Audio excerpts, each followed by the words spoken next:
The phone call came on a Wednesday morning while Sophia Loren was editing wildlife photographs in her cramped studio apartment. The number had an Alaska area code, and something made her answer despite not recognizing it. "Sophia, this is James Chen. I worked with Dr. Helen Carter at the Denali Research Station." Sophia's heart seized immediately. The past tense.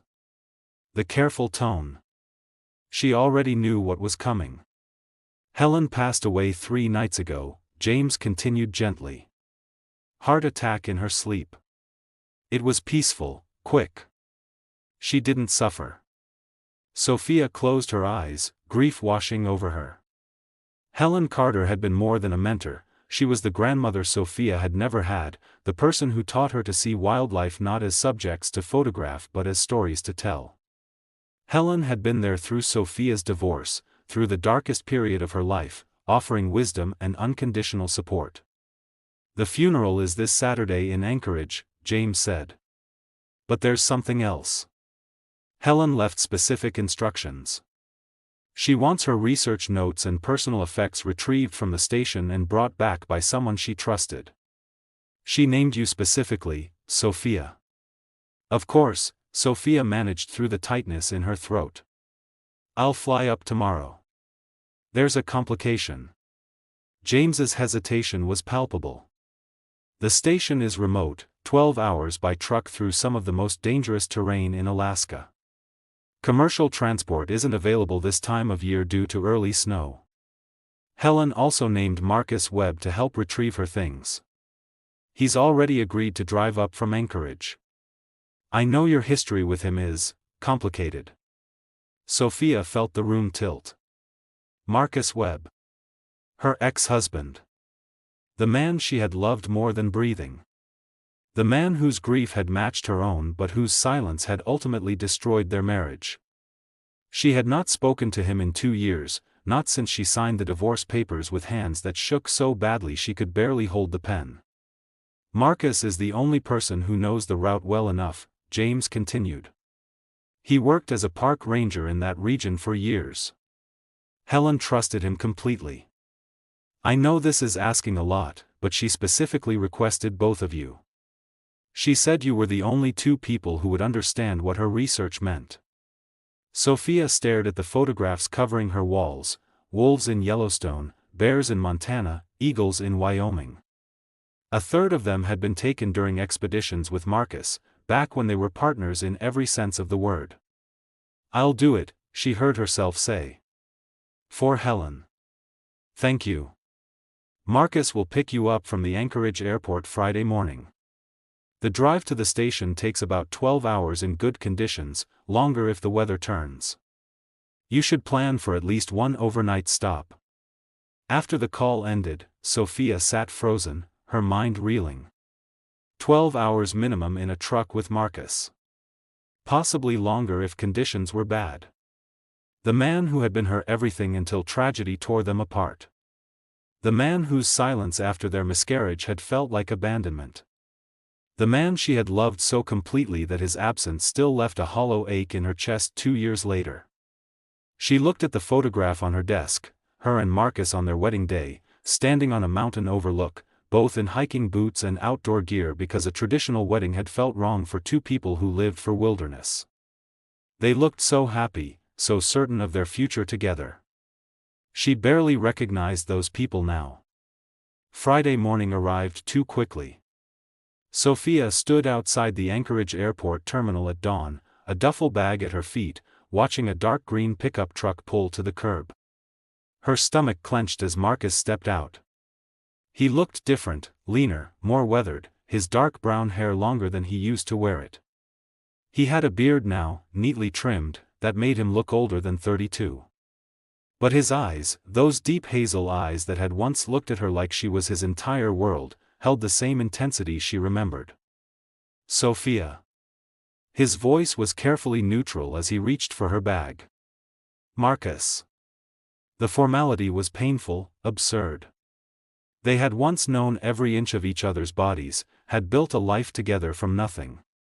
Now they were strangers performing politeness. He loaded her bag into the truck bed, which was already packed with supplies, emergency gear, food, sleeping bags. Sophia noticed 2 sleeping bags and felt her stomach flip. Of course there would be overnight stops. She had known that intellectually, but seeing the physical evidence made it real. The first hour passed in suffocating silence. Marcus kept his eyes on the highway, his jaw tight with tension. Sophia stared out the window at the stunning Alaskan landscape, mountains still capped with snow despite it being late spring, rivers running swift with meltwater, forests of spruce and birch stretching endlessly. This was the landscape she and Marcus had loved together, had explored together, had planned to grow old together in. Now it felt like a museum of their failed marriage, every vista holding memories she had tried to forget. "How have you been?" Marcus finally asked, his voice rough from disuse. The question was so inadequate it was almost laughable. How had she been? Shattered. Rebuilt through sheer force of will. Surviving but not quite living. "Fine," she said. "Working a lot." "You?" "Same. Got a new position managing wildlife surveys for the National Park Service." More silence. The landscape shifted from highway to back roads, civilization gradually disappearing behind them. Storm clouds gathered on the horizon, dark and threatening. "I didn't know about Helen until James called," Sophia said quietly. "I would have visited if I'd known she was sick. It was sudden. She seemed fine last month when I saw her. Strong as ever." Marcus's hands tightened on the steering wheel. "She talked about you. Asked if we'd spoken." "What did you tell her?" "That I hoped you were happy." The words landed like stones, creating ripples Sophia could not control. She turned to look at Marcus properly for the first time.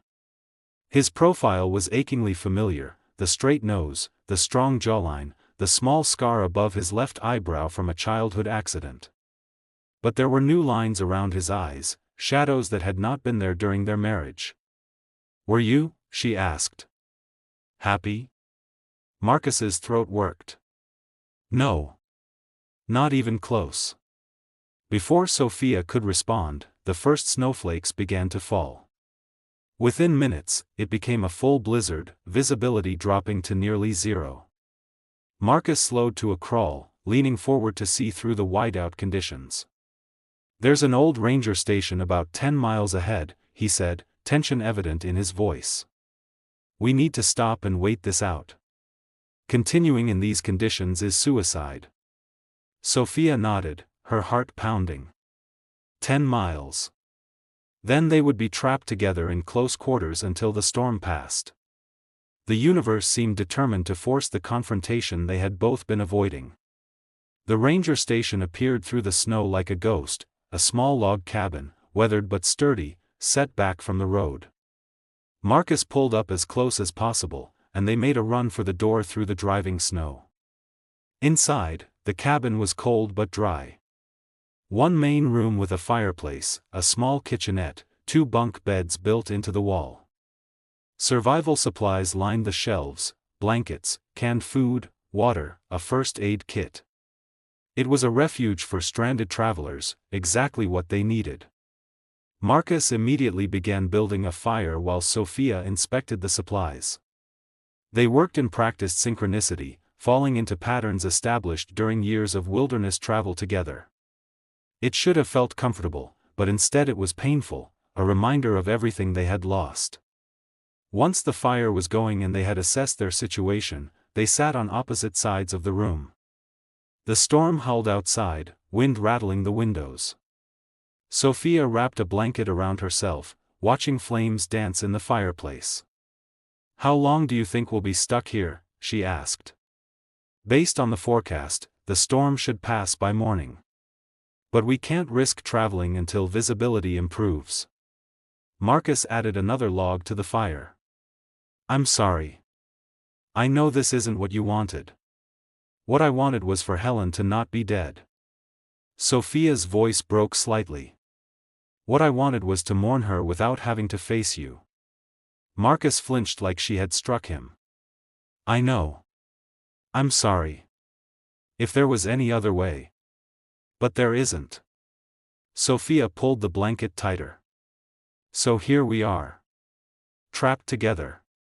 Forced to be in the same space for the first time in 2 years.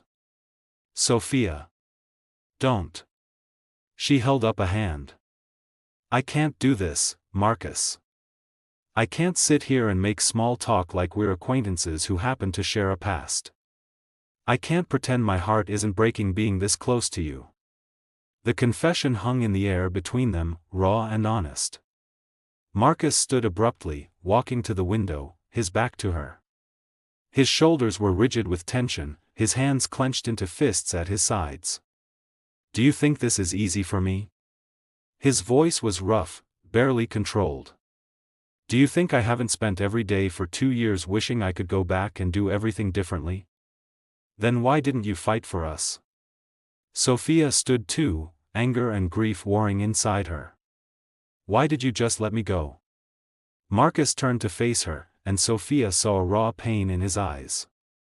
Because I thought you deserved better than a broken man who couldn't save his own child. The word struck like lightning, illuminating everything in harsh, terrible clarity. Sophia stood frozen, finally understanding what had driven Marcus away, not lack of love, but crushing guilt and self-hatred. Marcus, she whispered. It wasn't your fault. I was on a rescue mission when you lost the baby, he said, his voice breaking. You were home alone, bleeding, terrified, and I was on a mountain saving strangers. What kind of husband does that? The kind who was doing his job. The kind whose dedication to saving lives is one of the reasons I fell in love with him. Sophia moved closer, her anger dissolving into understanding. You couldn't have known what would happen. Neither of us could. But I should have been there. Marcus's face was anguished. You needed me, and I wasn't there. And afterward, when you were grieving, I didn't know how to help you. Every time I looked at you, I saw my failure reflected in your pain. Sophia felt tears streaming down her face. So you withdrew. You stopped talking to me. You moved into the spare room and left me alone with my grief. I know. Marcus's voice was barely audible. It was the worst thing I could have done. I was so consumed by my own guilt that I couldn't see I was making everything worse. By the time I realized what I'd done, you'd already asked for the divorce. They stood in the small cabin, storm raging outside, 2 years of silence finally broken. The fire crackled, the only sound besides their ragged breathing. I needed you to tell me this 2 years ago, Sophia said softly. I needed you to let me in instead of shutting me out. I know. And I'm sorry. I'm so fucking sorry, Sophia. Marcus's voice cracked completely. I destroyed the best thing in my life because I was too broken to fight for it. Sophia wanted to stay angry, to protect herself from more pain. But looking at Marcus, seeing his genuine remorse, his obvious suffering, she felt her carefully constructed walls beginning to crumble. We should try to get some sleep, she said finally, exhaustion overwhelming her. We have a long drive tomorrow. Marcus nodded, understanding the deflection for what it was, not forgiveness, but not condemnation either. A tentative step toward something neither of them could name yet. They settled into separate bunks, the fire casting dancing shadows on the walls. But Sophia lay awake long into the night, listening to the storm outside and the sound of Marcus's breathing across the room, and wondered if maybe, just maybe, some things broken could still be repaired. If the courage existed to try, Sophia woke to pale morning light filtering through frost-covered windows and the smell of coffee. For a disoriented moment, she forgot where she was, forgot the storm and the grief and the impossible situation. Then she heard movement across the room and reality crashed back. Marcus stood at the small kitchenette, pouring coffee from a battered percolator he must have found in the supplies. He was already dressed, his hair damp like he had washed up at the sink. He looked exhausted, dark circles under his eyes suggesting he had slept as poorly as she had. "Coffee?" he offered, his voice carefully neutral, as if their conversation last night had not happened. "Please." Sophia sat up, pulling the blanket around her shoulders against the morning chill.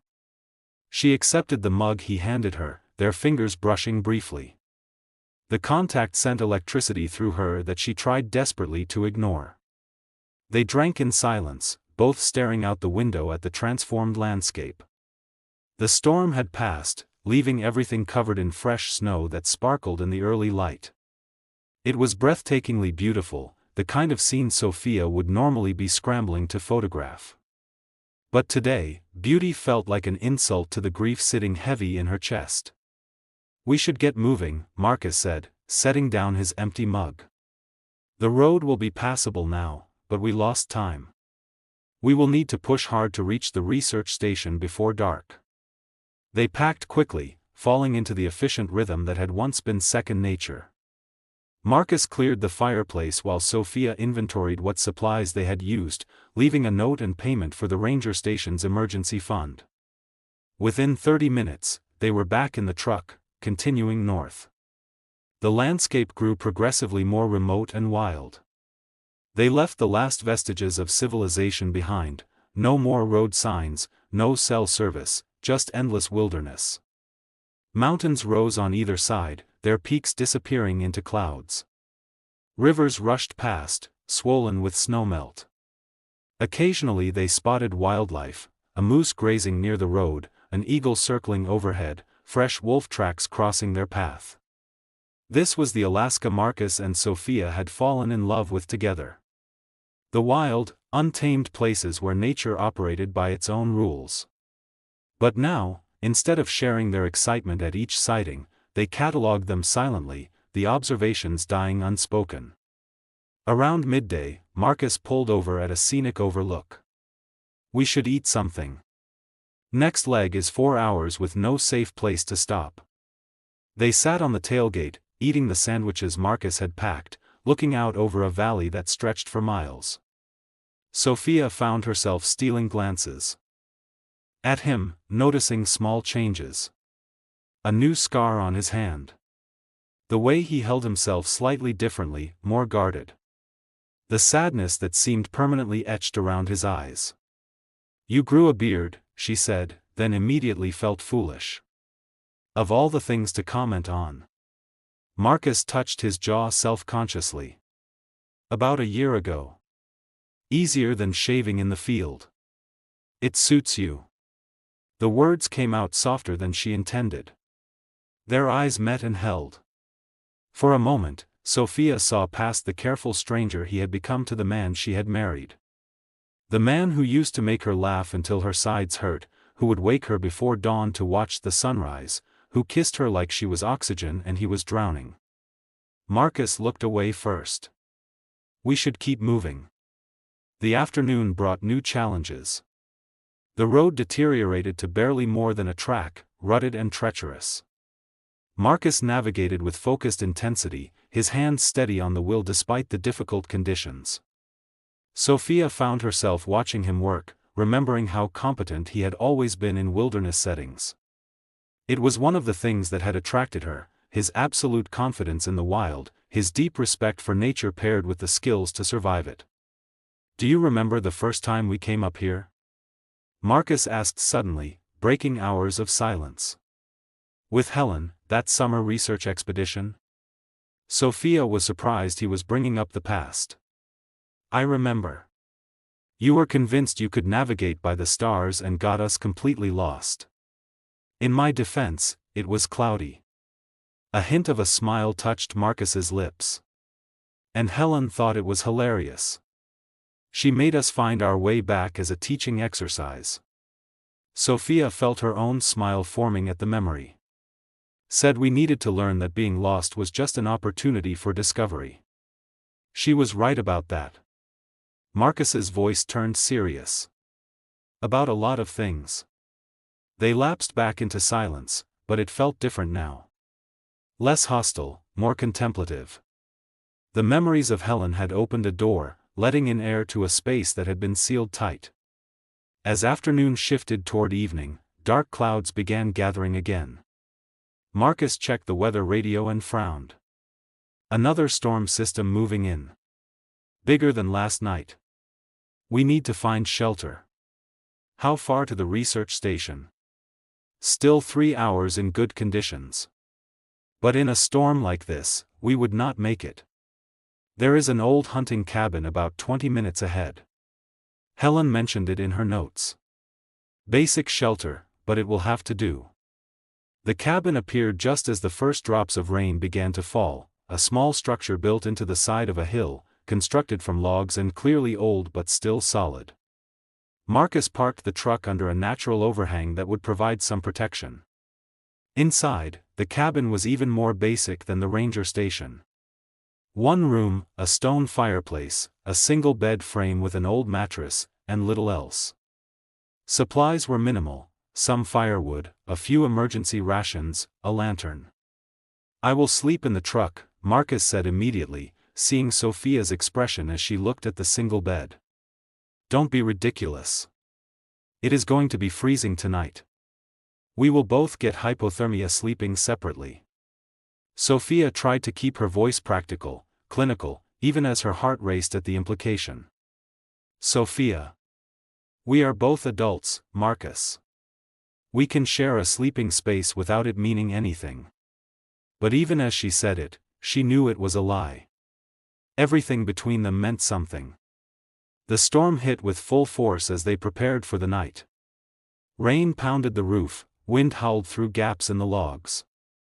Marcus built a fire while Sophia laid out their sleeping bags on the mattress, zipping them together for maximum warmth. It was the practical choice, the survival choice.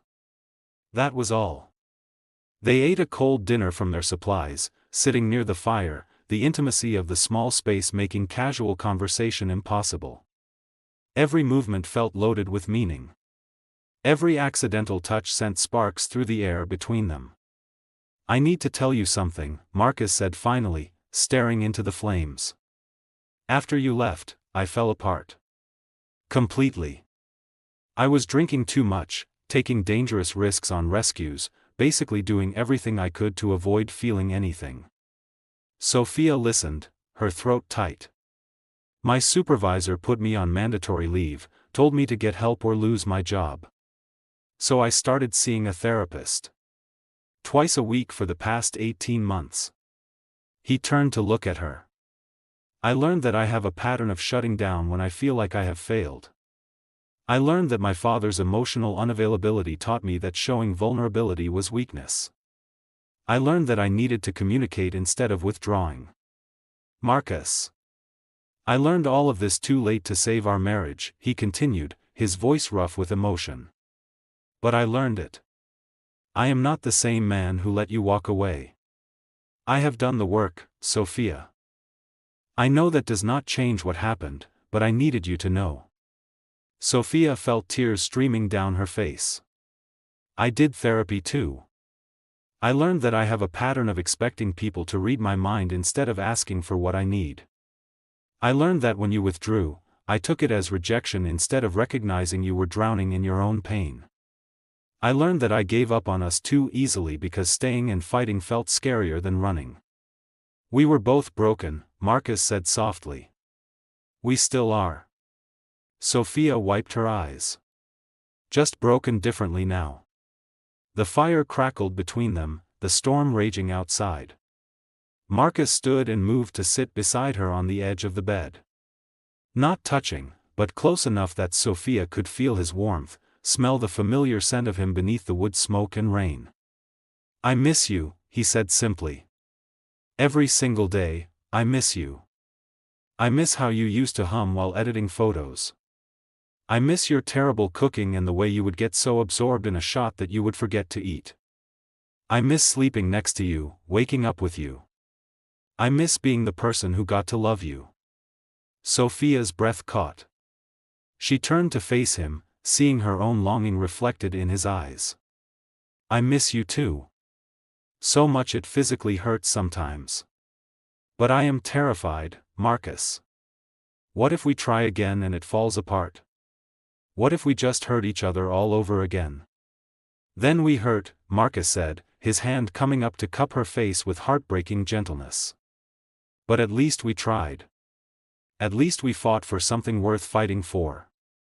The kiss happened inevitably, naturally, like gravity pulling them together. Sophia leaned in at the same moment Marcus did, their lips meeting with a softness that quickly deepened into desperation. Years of longing, grief, and unspoken love poured into that kiss. Marcus's hands tangled in her hair, pulling her closer. Sophia gripped his shirt, kneading him closer still. They fell back onto the bed, mouths never separating, years of separation dissolving in the heat of reconnection. But then Sophia felt tears on her cheeks, hers or his, she could not tell, and she pulled back, breathless and shaking. "Wait," she whispered. "Wait, I cannot do this. Not like this. Not when everything is so confused and we are both grieving Helen and trapped in the middle of nowhere." Marcus immediately released her, rolling to his back beside her, his chest heaving. "You are right. I am sorry. I should not have." "I wanted it too," Sophia interrupted. "That is the problem. I want you so much it scares me. But if we do this, if we cross that line, I need it to mean something. I need to know it is not just proximity and grief making us reach for comfort." Marcus turned his head to look at her. "It is not just that, Sophia. You know it is not. Do I?" She sat up, running her hands through her hair. 2 days ago, we had not spoken in 2 years. Now we are kissing like nothing ever went wrong. That is not healthy. That is not how you rebuild something broken. "Then tell me how," Marcus said, sitting up too. "Tell me what you need from me, because I will give you anything. Everything." Sophia looked at him, this man she had loved so completely, who had hurt her so deeply, who was looking at her now like she was his salvation, and felt the ground shift beneath her. "I need time," she said quietly. "I need to finish this journey, honor Helen's memory. Then I need to go home and think clearly, away from you, away from all these memories. I need to figure out what I actually want versus what I am just desperately hoping for." Pain flashed across Marcus's face, but he nodded. "Okay. Whatever you need." They lay down side by side in the combined sleeping bags, maintaining careful distance despite the close quarters. The storm continued outside, rain drumming steadily on the roof. Sophia stared at the ceiling, hyper-aware of Marcus's presence beside her, his breathing, his warmth, the small movements he made trying to get comfortable. "Can I ask you something?" she said into the darkness. "Anything. Did you date anyone? After the divorce?" Marcus was quiet for a long moment. "I tried. Went on a few dates because my friends insisted I needed to move on. But I could not do it. Every woman I met, I compared to you. None of them understood why I would drive 6 hours to photograph wolves. None of them wanted to spend weekends camping instead of at fancy restaurants. None of them were you." Sophia felt fresh tears slide down her temples into her hair. "I did not date either. Could not even imagine it. You set a standard I do not think anyone else could meet. That is not fair to either of us," Marcus said. "Putting each other on pedestals. I know. But knowing something intellectually and feeling it are different things." They fell silent again. Gradually, exhaustion began to pull Sophia under. The last thing she was aware of before sleep claimed her was Marcus's hand finding hers in the darkness, the